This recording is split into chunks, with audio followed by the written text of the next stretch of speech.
Bayangkan kamu sakit, butuh obat, butuh dokter, tapi rumah sakit di daerahmu kosong melompong, dana kesehatan raib entah kemana. Kamu antre berjam-jam di kantor pemerintah, terus petugasnya bilang kalau mau cepat bisa diatur. Itu bukan pelayanan publik, itu korupsi. Korupsi berasal dari kata Latin corruptus, artinya rusak.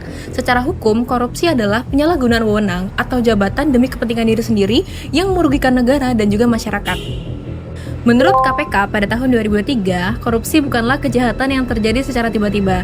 Ia dimulai dari sikap toleransi terhadap hal-hal kecil, seperti pungli, titip absen, hingga suap triliunan rupiah.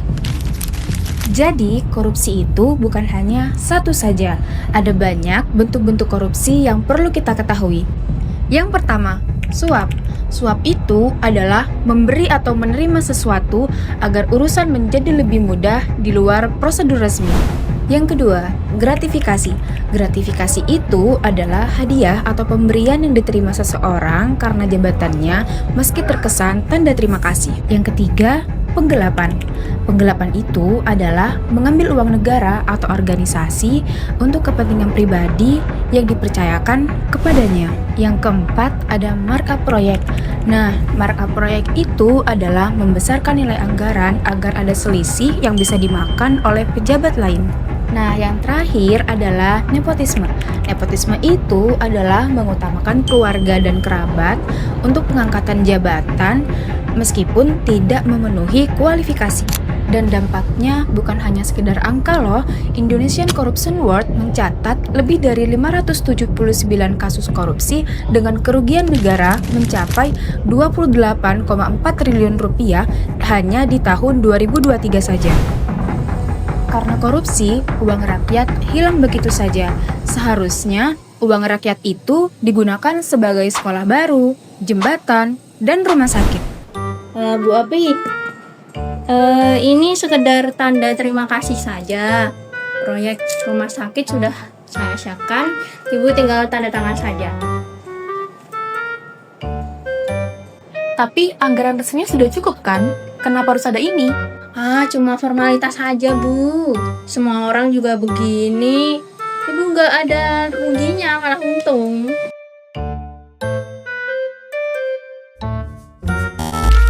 Gedung rumah sakit sudah berdiri, tetapi atapnya bocor, dindingnya retak, dan lantainya pun sudah terkelupas. Kualitas bangunan jadi menurun karena ada anggaran yang sudah dibagi dua sejak awal loh.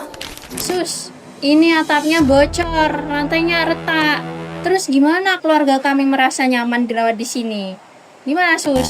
Satu amplop, satu tanda tangan. Tapi akibatnya ditanggung oleh semua orang yang tidak bersalah. Inilah wajah asli korupsi. Lalu, apa yang bisa kamu lakukan? Korupsi tidak bisa dilawan hanya dengan marah. Ia butuh tindakan nyata. Ada 3 langkah yang bisa kamu mulai hari ini. Langkah pertama, tolak. Tolak suap dan gratifikasi sekecil apapun. Jangan tawarkan jalan pintas. Kejujuran dimulai dari pilihan kita setiap hari. Langkah kedua, lapor. Berani melapor ke KPK, kpk.go.id atau hotline 198, Ombudsman atau whistleblowing system. Diam bukan berarti aman, diam berarti ikut membiarkan. Langkah ketiga, awasi. Ikuti musrenbang. Baca laporan keuangan daerah yang kini terbuka publik. Dan pertanyakan apabila ada yang tidak wajar. Masyarakat, melek informasi adalah pengawas terbaik. Pesan moral yang ingin kami sampaikan hari ini sederhana. Korupsi bukan hanya merugikan negara, ia merampas masa depan kita semua.